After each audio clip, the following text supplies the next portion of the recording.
Je m'appelle Ava Lewis, et pendant des années, j'ai porté ma réussite comme une cicatrice invisible. Un succès privé, acquis dans le calme, loin des regards. Je laissais croire à ma famille que je galérais dans un petit cabinet de conseil, rien de bien important à mentionner lors des repas de famille. Mais ce jour-là, dans le grand hall du domaine aux Sornes, avec ses hauts plafonds et la douce lueur des guirlandes lumineuses qui s'y entrelaçaient comme des lianes, tout a basculé. Je me tenais là, dans ma simple robe anthracite, de celles qui se fondent dans le décor, observant les invités virevolter dans leurs costumes impeccables et leurs robes scintillantes. L'air était imprégné du léger parfum des lys frais qui ornaient les centres de table, et des rires résonnaient sur le parquet ciré. Tout a commencé discrètement, comme souvent. Ma mère m'a aperçue au fond de la pièce, ses yeux se plissant légèrement à mesure qu'elle s'approchait. Elle a ajusté son collier de perles, une habitude qu'elle avait lorsqu'elle jugeait quelqu'un, même sa propre fille. Elle m'a demandé pourquoi je n'étais pas parmi les invités, sa voix empreinte de cette déception familière.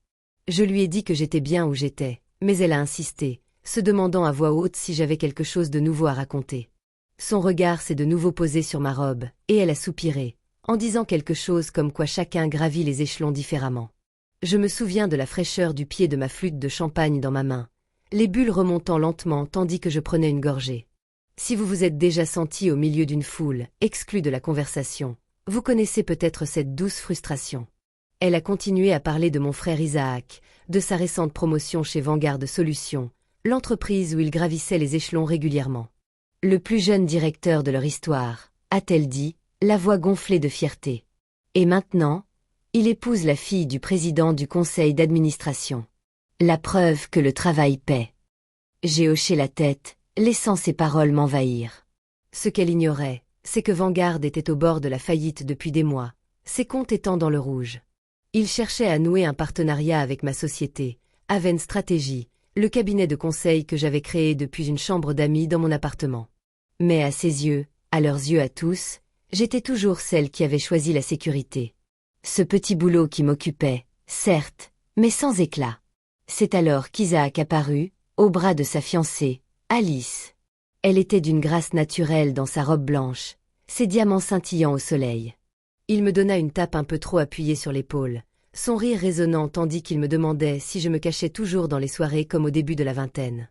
Alice sourit poliment, inclinant la tête en évoquant mon petit boulot de consultante. Elle trouvait ça formidable que je réussisse à ma façon.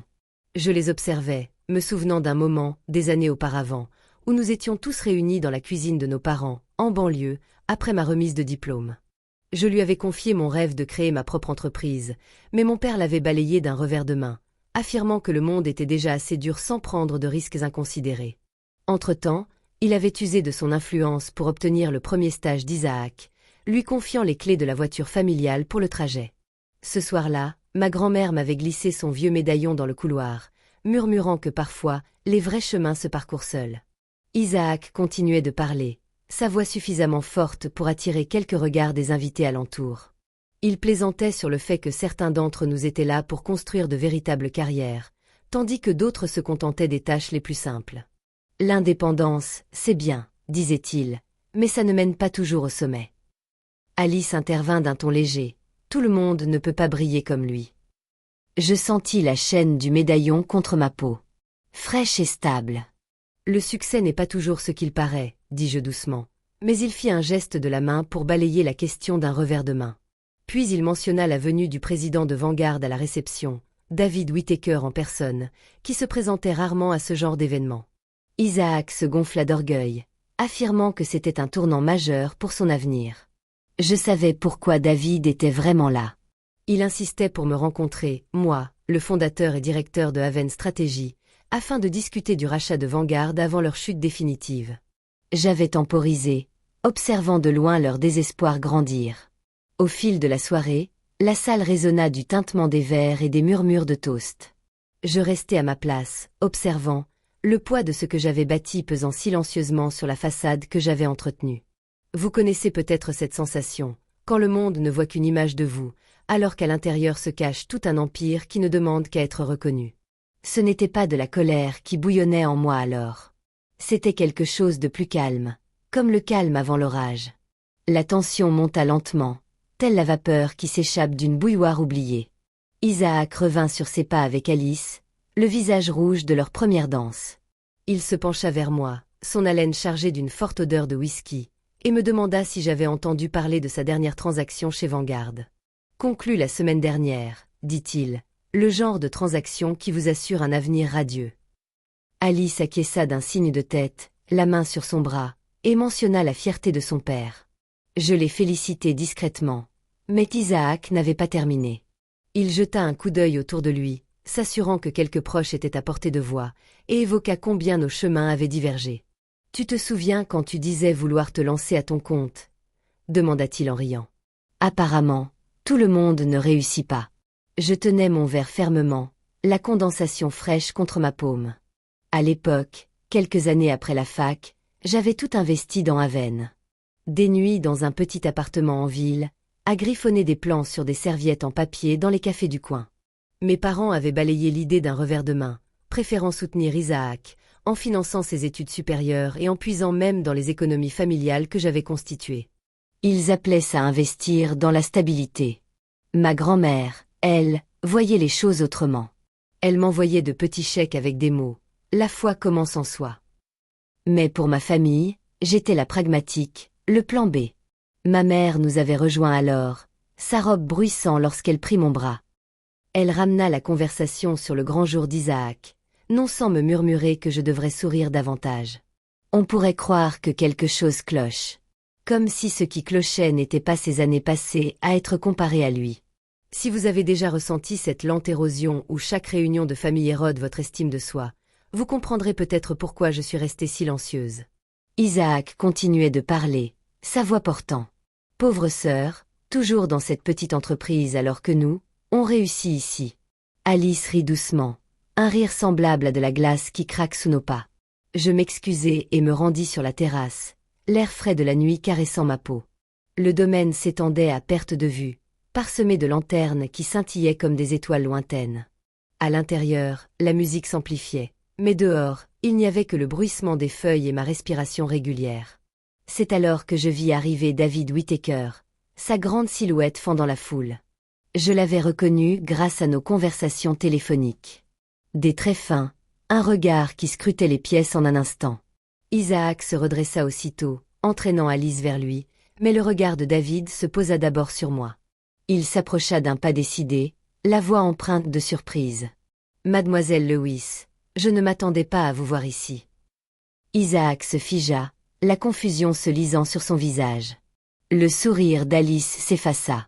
David tendit la main et dit « Nous tournions autour d'une réunion depuis des semaines. » Isaac balbutia quelque chose à propos de moi, sa sœur, mais David se contenta d'acquiescer, la compréhension l'envahissant. « Votre frère. » Il jeta un coup d'œil entre nous. Eh bien, voilà qui rend les choses intéressantes. L'atmosphère dans le hall sembla se charger, les invités se tournant discrètement vers nous. Ma mère serra son verre plus fort, ses jointures se crispant. Mon père, de l'autre côté de la pièce, reposa son assiette la bouche pleine. À cet instant, le déséquilibre que je portais depuis si longtemps commença à s'estomper. Le visage d'Isaac se décomposa tandis que David s'adressait à moi avec déférence, évoquant l'alliance potentielle entre Vanguard et Aven. Je gardai une voix calme, confirmant qui j'étais, la directrice du cabinet qu'il courtisait. Le verre d'Alice glissa, puis se brisa sur le sol dans un craquement sec qui résonna comme un point d'exclamation.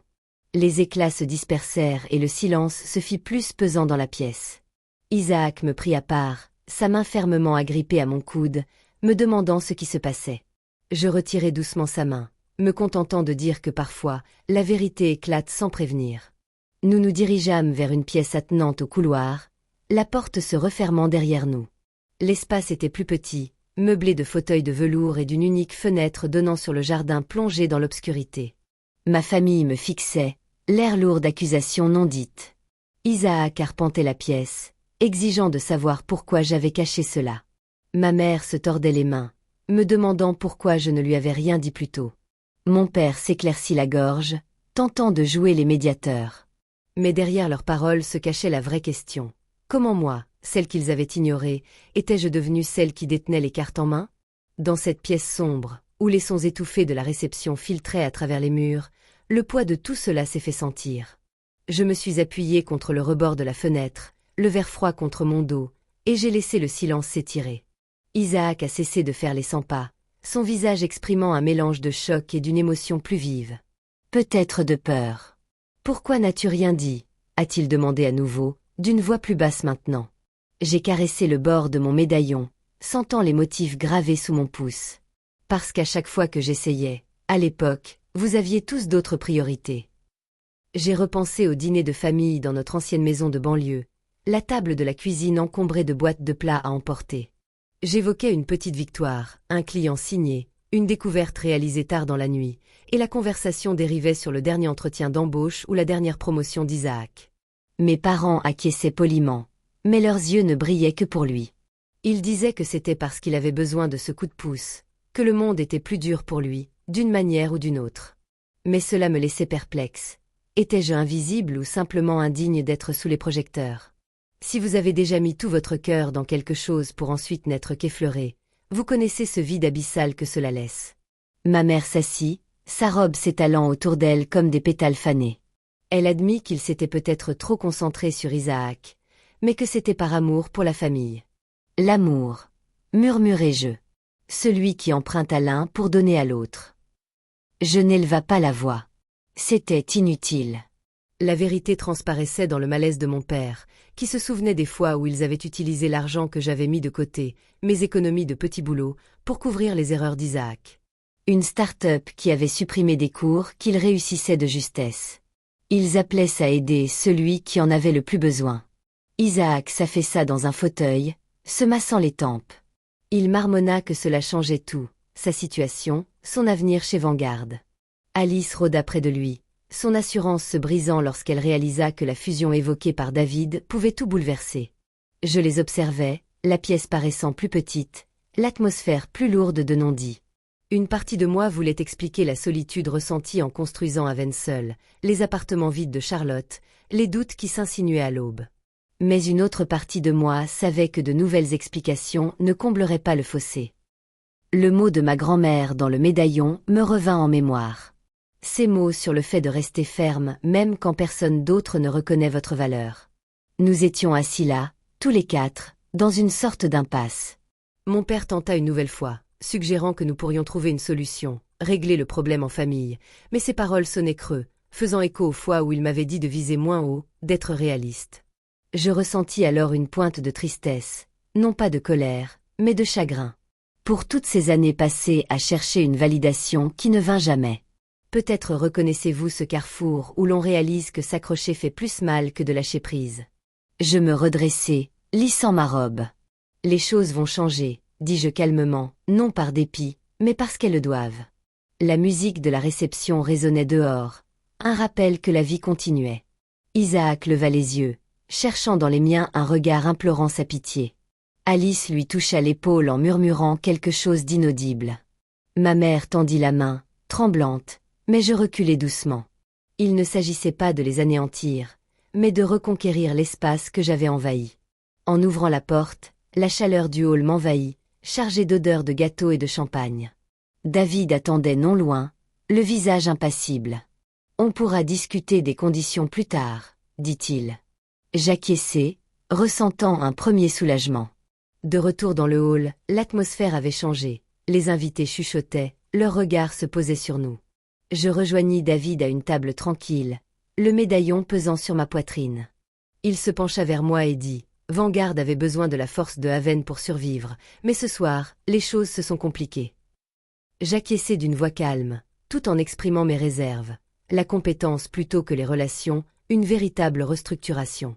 Isaac sortit de la pièce attenante, le visage blême, et s'approcha de nous avec hésitation. Il me demanda si nous pouvions parler à nouveau en privé, mais je secouai la tête. Les choses sérieuses commencent. Des semaines plus tard, la tempête tant redoutée arriva. Les messages s'accumulaient. Ceux de ma mère, ravie de pouvoir enfin parler comme en famille, les tentatives de mon père pour trouver un ton logique, les notes désespérées d'Isaac concernant son rôle. Je les laissai de côté, me concentrant surtout sur l'acquisition. Un soir, dans mon appartement de Charlotte, avec sa vue imprenable sur les lumières de la ville, je répondis enfin à l'un d'eux par un simple mot disant que nous en discuterions lors de la réunion. Si vous avez déjà dû poser cette limite, sachant qu'elle pourrait laisser des traces, mais aussi guérir, vous comprenez la détermination que cela exige. Le matin de la réunion du conseil d'administration, je me tenais dans mon bureau, au dernier étage de la Tour Avesnes, en plein centre-ville, ajustant mon tailleur gris. Fini les robes discrètes. C'était une armure que j'avais gagnée. Mon assistant, les yeux encore embués, s'était présenté à l'improviste, l'air épuisé, la chemise déboutonnée.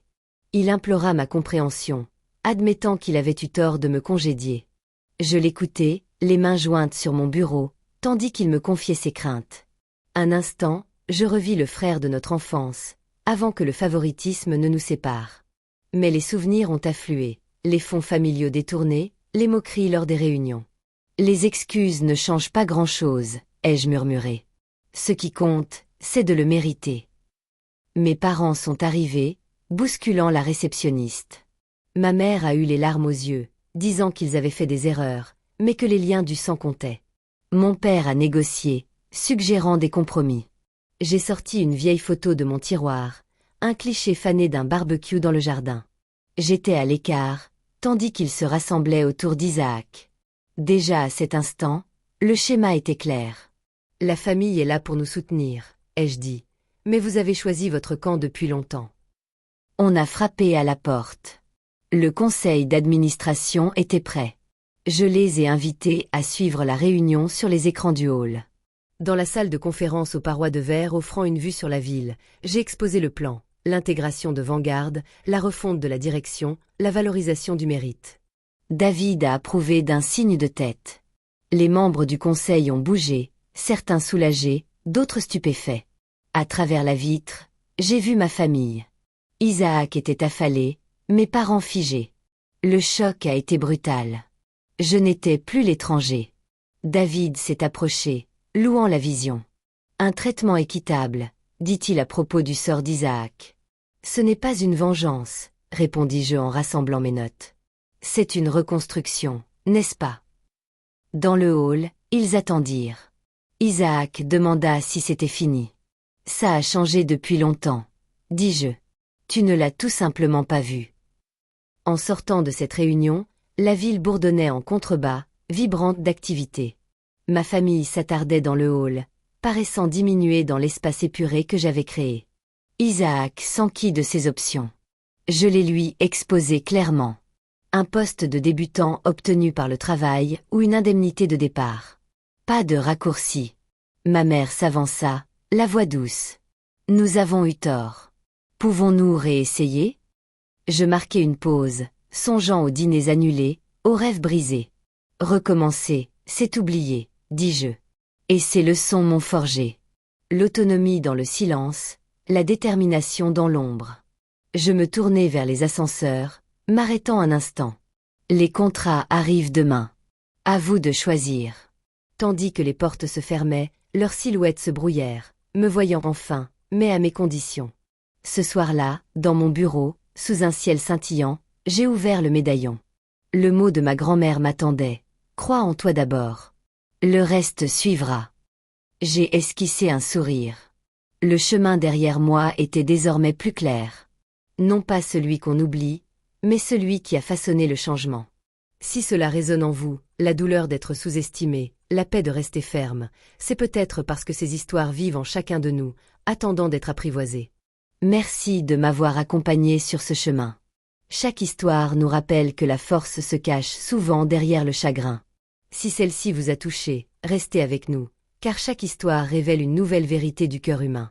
N'oubliez pas d'aimer, de vous abonner et de partager pour que d'autres histoires comme celle-ci puissent atteindre ceux qui en ont le plus besoin.